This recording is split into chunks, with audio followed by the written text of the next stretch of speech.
Assalamualaikum warahmatullahi wabarakatuh. Di sini saya ingin memenuhi tugas satu, yaitu mata kuliah filsafat ilmu mengenai peran ontologi, epistemologi, dan aksiologi dalam membentuk dasar filsafat ilmu. Sebelum itu, izinkan saya untuk memperkenalkan diri.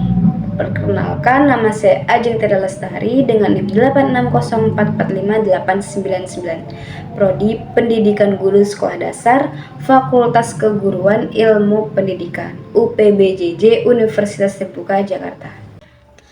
Pengertian ontologi. Nah, ontologi itu mempunyai peran penting dalam membentuk dasar ilmu filsafat, karena ontologi menentukan objek yang dipelajari dalam suatu ilmu. Dengan adanya ontologi, kita menjadi tahu fokus ilmu itu kemana dan tidak keluar dari pembahasan. Ontologi juga membantu menjelaskan apa yang benar-benar ada atau yang menjadi objek kajian. Jadi sebelum kita belajar lebih jauh, kita harus tahu dulu apa yang akan kita pelajari. Karena itu, ontologi menjadi dasar awal dalam membangun ilmu pengetahuan. Contoh ontologi. Contoh ontologi ini bisa dilihat dalam kehidupan sehari-hari. Misalnya, dalam ilmu kedokteran. Dalam ilmu kedokteran ini yang dipelajari adalah tubuh manusia dan penyakit, kesehatan. Nah, dalam pendidikan yang menjadi fokusnya itu adalah siswa dan proses belajar. Di bidang ekonomi yang dikaji adalah kegiatan jual beli. Jadi sudah jelas, setiap ilmu itu mempunyai objek yang berbeda-beda, dan itulah yang ditentukan oleh ontologi. Pengertian epistemologi. Epistemologi ini berperan penting dalam filsafat ilmu karena menjelaskan bagaimana cara kita memperoleh pengetahuan. Jadi, kita tidak hanya tahu sesuatu, tetapi juga memahami proses mendapatkannya. Epistemologi ini juga membantu menentukan metode yang digunakan seperti observasi, penelitian, atau eksperimen, sehingga pengetahuan yang dihasilkan bisa dipercaya. Selain itu, epistemologi berfungsi untuk menguji apakah suatu pengetahuan itu benar atau tidak. Nah, dengan adanya epistemologi ini, ilmu pengetahuan itu bisa berkembang secara sistematis dan tidak asal-asalan. Contoh epistemologi. Contoh dari epistemologi dalam kedokteran. Nah, dalam kedokteran, pengetahuan ilmu itu tidak dapat secara sembarangan, tidak bisa didapat secara sembarangan, tetapi melalui penelitian, observasi, dan uji klinis.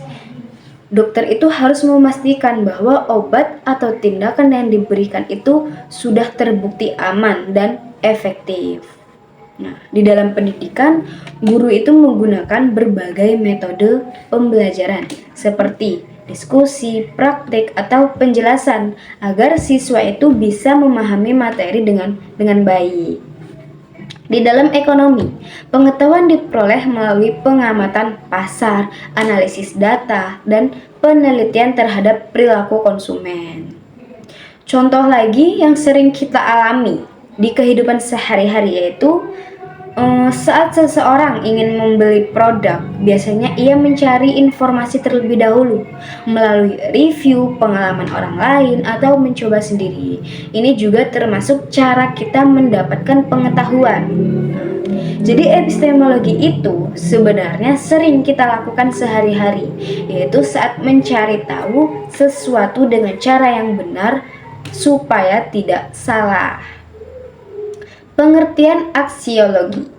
Aksiologi ini adalah cabang filsafat ilmu yang membahas tentang manfaat, nilai, dan tujuan penggunaan ilmu pengetahuan, atau gampangnya aksiologis ini membahas ilmu itu dipakai buat apa sih? Nah, jadi ilmu itu harus digunakan dengan baik dan bermanfaat, bukan malah merugikan. Contoh dari aksiologi.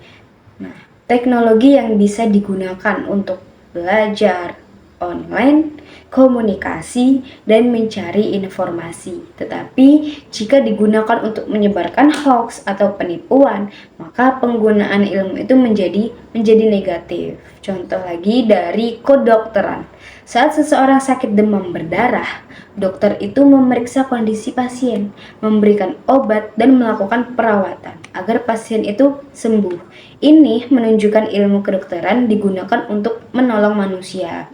Jika ilmu kedokteran itu digunakan secara salah, misalnya menjual obat palsu, melakukan praktik ilegal, atau menyalahgunakan obat berbahaya, maka ilmu tersebut tidak sesuai dengan nilai aksiologi.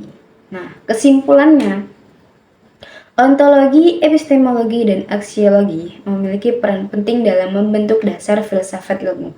Ketiganya saling berkaitan untuk membantu manusia memahami ilmu pengetahuan secara menyeluruh. Nah, dengan adanya ketiga dasar tersebut, ilmu pengetahuan tidak hanya dipahami dari sisi dan cara mendapatkannya saja, tetapi juga dari manfaat penggunaannya dalam kehidupan manusia. Cukup sekian penjelasan dari saya. Saya akhiri. Wassalamualaikum warahmatullahi wabarakatuh. Terima kasih.